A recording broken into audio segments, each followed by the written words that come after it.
Hello, everyone, and welcome to the October 6th edition of Trips and Traps. I'm Richard Migliori, joined by my main man and partner in crime, Ernie Munich. Ernie, what a spectacularly beautiful autumn day here at Belmont. Perfect, and nowhere I'd rather be. At Belmont with you, talking horses now. Well, we got some interesting races to talk about. And this week, only one turf race. We did have a lot of races come off the grass. And we're going to talk about a couple of sloppy tracks just because we thought they were interesting. But we will kind of, with a disclaimer, proceed with caution. Yeah, that's always a little tricky. You get your hopes up. You know, maybe, Mig, it's a little easier to distinguish when you see a horse who hates it, so there's no questions asked. But other than that, sometimes you see a big move, and you're always wondering, but can that be replicated under ordinary circumstances? Well, let's jump right into it. We're going to start September 28th, race number 2, and we're talking about number 2, VEYA. And I thought VEYA had subtle trouble into the stretch, and then not so subtle trouble later on. Well, actually, Mig also stumbled coming out of the gate. And, you know, this is a horse who's been interesting before. And in this race, there's a 2-to-5 shot named Idiosyncratic, who right now is second to last, number 4, right behind our trip here, VEYA. Well, and listen, Idiosyncratic had a tough trip himself. I mean, just basically never in position. But that was so obvious. We're going for a little bit less of the obvious. And VEYA was a big price. And I think VEYA ran a better race than maybe you would believe at first blush. No, I agree with that. And, you know, I had to go back and watch this replay. And when I did, I'm like, there's really interesting stuff going on here. And, you know, I don't know if at any point this horse was completely free, unencumbered to do his thing. And you can see him right now, again, in front of number 4, the 2-to-5 favorite. Yeah, and this horse kind of drags Jose Ortiz up into the pocket, VEYA. And you can see he's got a lot of horse, but now he's got to sit and wait, and he's a bit stymied. And the 4 works himself, you know, out a trip, even though I thought he was given too much to do. But VEYA, you're going to see, is always kind of bottled up in that no man's land, kind of, you know, with a running roadblock in front of him. Yeah, I agree. Now, you can see him now in third, and Jose is going to start looking around. Now, let me say this for full disclosure as we move forward. This is a horse who was 1 for 28 going into this race, but Maximilian you before who was 10-1 in a similar record and got it done the next time. Mig, maybe that would happen here with VEYA? Well, I think VEYA would have been much closer. I'm not going to say VEYA would have won. Possibly. Look at this. Because even here, just runs out of room. And again, was never comfortable enough where it had a lot of space to really go forward. Right. I think this horse was very well meant this day. And to me, I'm going to discount what's happened before and go by current form. I think VEYA's in good form. And if VEYA can come back with another good effort, with just a better trip, I think you're still going to get a decent price. You know, definitely, because it's VEYA. And, you know, you look down the line, a lot of 8-to-1, 9-to-1s. The only thing is, that set up like it was going to be a good race for him. And got a good inside pocket trip. It just unfortunate that things didn't work out. You figured maybe he'd pull the pock. Something would happen. He could tip or move inside. Nothing ever opened. Well, and Idiosyncratic got first run on VEYA at that point. And right. I don't know if VEYA maybe could have slid out before then. There was really no place to go at that point because Heavenly Sun hadn't run out of horse yet. So definitely. I don't think this was like a rider's fault. I just think it was the way the trip worked out. But I like the way this horse ran, and I think this horse can run back and run well. Cool. All right. We will follow. So let's go on. September 28th again, race 6. Ooh, this is a good one. We are looking, actually we had two turf races today. Sunset District, number 7. Wow. And we're going to circle this before they break because I want you to keep an eye on what happens to Sunset District at the break. Gets off a little bit sloppy, bumps into this horse, but now he's going to clip heels. Oh! And stumbles pretty badly. And I think at that point, Paco Lopez made a decision. And again, we're going to keep an eye on number 7 right here. Almost like, well, I clipped heels, stumbled badly. I mean, there was Paco Lopez doing his best Gumby impersonation. I mean, and really, like, amazing to me though, Mick. Yeah, no, did a good job to stay in the middle. That was bull riding right there. But after clipping heels, he just kind of puts his hands down and says, "Well, this is the hand I'm dealt. I'm going to gallop this horse in behind horses," and he drops way, way back. Now, Mick, don't you have to do that though? The horse stumbles. What's going through my mind as a non-horse person, non-rider, is let's just make sure the horse is okay, that I'm okay. Let's get our bearings.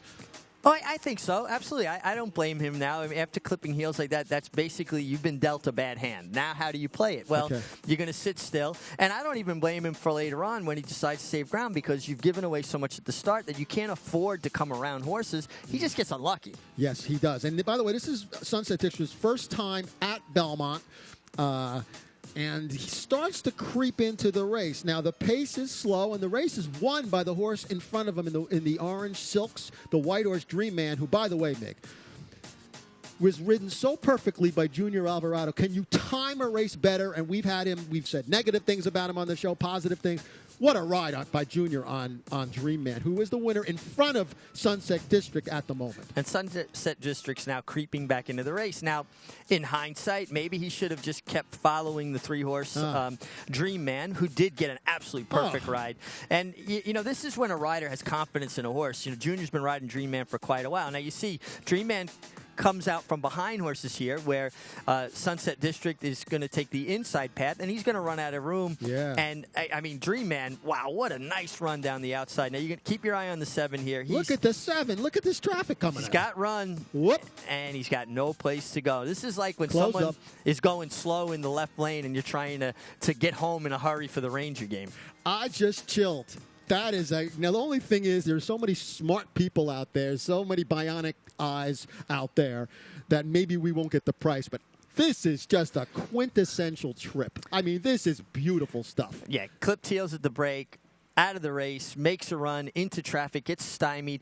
Now, where does Sunset District show up next time? Yeah. Derek Ryan, his trainer, kind of based in Jersey. Yeah. We got to keep an eye out for this horse. We had a Trips and Traps horse winning a big number yesterday. Oh, and actually it was out of town. Out of town, though. Out of town at 30-1. 30-1. 30-1. And I have to tell you, and this is honestly, I recommend this very strongly, and I'm saying it for myself, people. We gotta.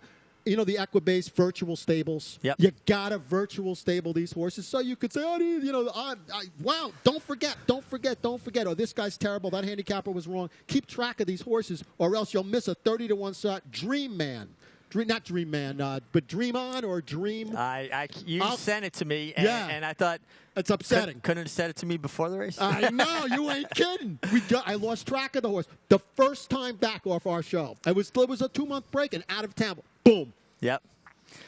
Let's go on to the dirt portion of our show. Let's do it. September 28th, race 8, KATNISS the Victor, the 1A. And I have thoughts on KATNISS the Victor. I think this horse added blinkers because this horse showed a propensity to bear out last time at Finger Lakes. And I think she gets to bearing out again and wants to be keen. Maybe Irad Ortiz would have been better off just dropping her head and letting her run forward. Very interesting. Now, I had a completely different idea. However, I did not get into the details and was not thinking about the blinkers for getting out at Finger Lakes, which I should have thought and realized. And we can see right now KATNISS the Victor fighting with Erod in the pocket in second in the 1A yellow silks. Yes, he's under stout restraint here because he's running up on heels, and I also think the horse wants to bear out into horses, and he's got no place to let this horse go out. All right, now this is what I was thinking, and you guys can just weigh however you like it. This is his first time going, for her first time going one turn. She had won and gone 2 turns, and it's 2 for 4 going 2 turns. So I thought, I was going to ask you, Meg, do the blinkers come off? Was she too keen with the blinkers, and now they come off and she's back in her groove? I was not thinking about the bearing out factor. Yeah, and here she is again, just so we keep an eye on her. I think they've got to get to the bottom of why she's trying to bear out.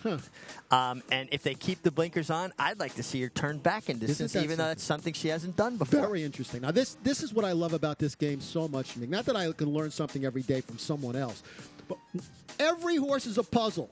Well, I'm not sure which way it's going to go, but either way, I'd love to see the horse going 6. I'd love to see the filly go in 2 turns, but I'm really curious to see how it plays out with this.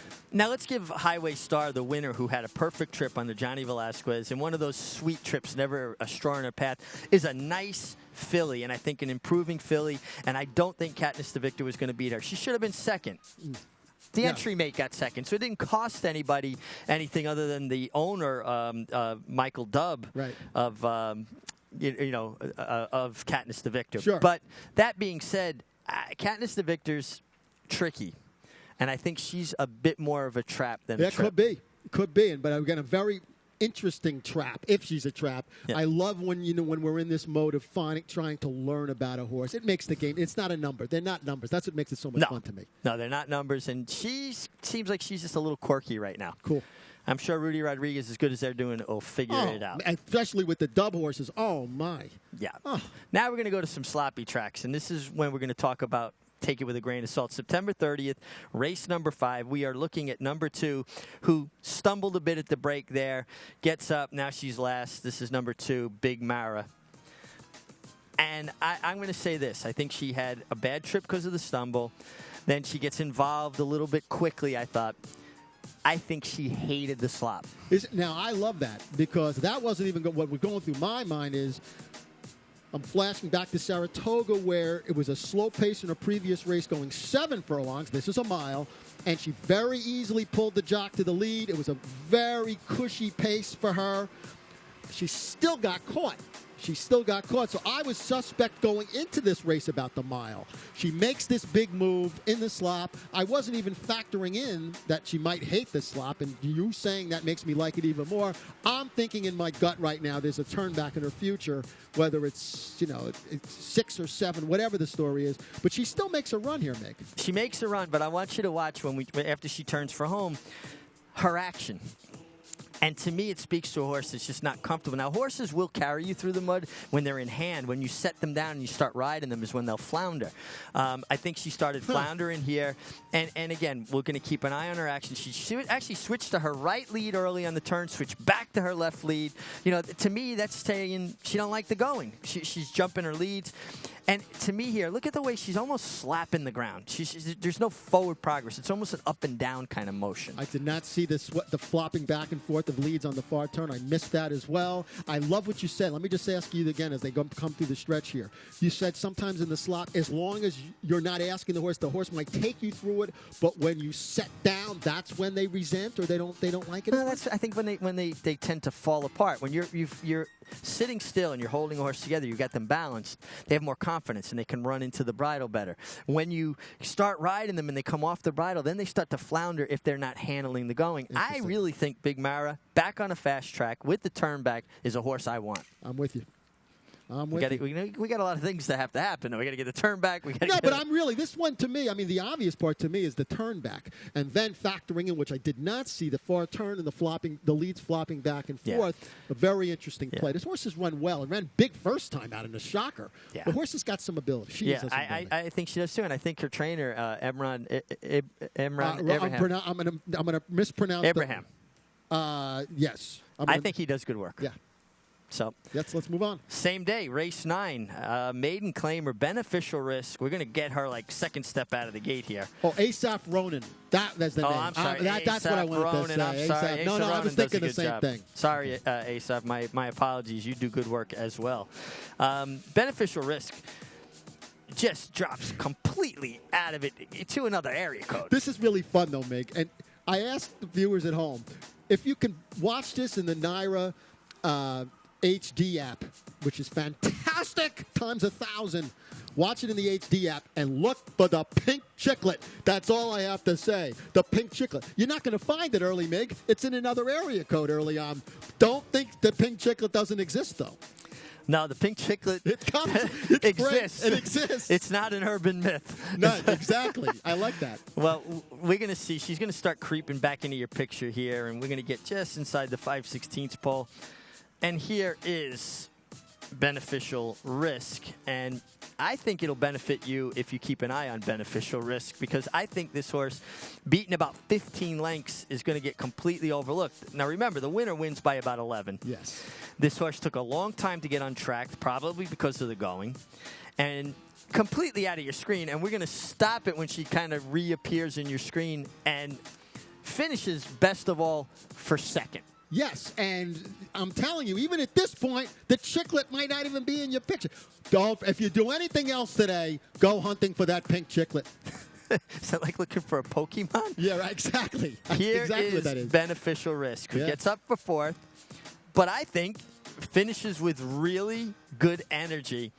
And I think this horse probably would like maybe a touch further, not a lot further, because people think, oh, he was closing, just go further. They don't finish as strong. maybe on a fast track as well. And keep in mind, as we said at the very head of the show, you know, there's always some trepidation when we're dealing with these slop races. Yeah. You know, did he finally figure it out? And then that's what it was. But still, how can you not be interested by a move like that? Yeah, I think this horse is definitely a horse to keep an eye on, as is this next horse that we're talking about. October 2nd, the 9th race. This was an off-the-turf event for New York Breds. And the first-time starter, number 5, Best Surprise, Mike Rapoli Silks there. Got squeezed a bit at the break. You see Irad kind of having to take up. Now the horse gets to climb, and you see that up and down action from the kickback in his face. So Irad wants to get the horse in the game, and now the horse is going to get out in the clear and kind of get on the bit, level off, and move too quickly. Now, Mig, as we're watching the 5 right now in those orange and blue silks, this is about 8 wide early on. If any of you get to watch the head-on. But let me get 2 knocks out of the way. Maybe not knocks. I'm going to check with Mig on this. Well, the first one, very unusual, I should say. 14-1 for a Pletcher Firster. So that was like a red flag. Something's wrong. Sure. Here's the second something's wrong. How often do you see a Pletcher Firster with front bandages? That was unusual. Well, that's interesting, but maybe because of the slap. You know, horses, have a tendency to run down. Okay, I don't know. I'm just throwing that out. So you had 2 things that concerned me before the race. And then this was 2 interesting moves here, Mig. Well, I thought this horse really middle moved, and you can't blame the rider for wanting to get a horse to go forward when they're climbing like that. In hindsight, it might have been better served by just letting the horse get the kickback and learn. Now you see he's going to come out from behind horses more here. This horse, now remember, this race was meant to be on the turf. This horse is very high front-end action. Look how high the action is. This horse wants turf. This is not a dirt horse. This horse has ability to run as well as it did on a surface that I don't think this horse really wanted. Very interesting. Now, Mick, sometimes it's not easy for me to distinguish between climbing and high action. Mm-hmm. There was a little of both going on, I think. Well, right? I think early in the race, definitely the horse was climbing. In the stretch, when he came out behind horses, there's no kickback in his face. It's more just a high-action horse. The head carriage is normal, not so much up and down, but the horse's front legs go higher off the ground. Those knees seem higher up in the air. It's wasted action where a lot of times turf will level that off. I think this horse will be much better suited when it gets back on the turf, and if it doesn't, I'd like to see the horse go further because then he can go steadier. I don't think this horse really wanted the mud or dirt. I think this horse would be a lot better on turf. Well, it was intended for turf, and it came off. So that's number 1. Number 2, it's a Giant Surprise, which is Giant's Causeway, so there's certainly turf there. And, very interesting. And Mick, 8 wide on the backside because of the kickback? Because of the kickback. And Irad wanted to get him going forward. So sometimes what you do is you'll put a horse out in the clear. They settle. Then you could put them back. This horse got to running. Did too much too soon. Right. And I think this is a horse you definitely want to follow back. And Giant Surprise has been a very nice little sire. Well, an incredible example of the highs and lows of this game. Giant Surprise. I'm in the winner's circle. First time out for this horse. Rapoli horse. First or second race at Saratoga. 110-1. I'm like, this is a good horse. Was injured. Injured on that far turn, and that was it. And yet, though, a very successful sire so far. And I'm sure he's very happy with his second career. You better believe. Oh, wouldn't you? We can always use your help. Don't forget, Trips and Traps at NYRAInc.com.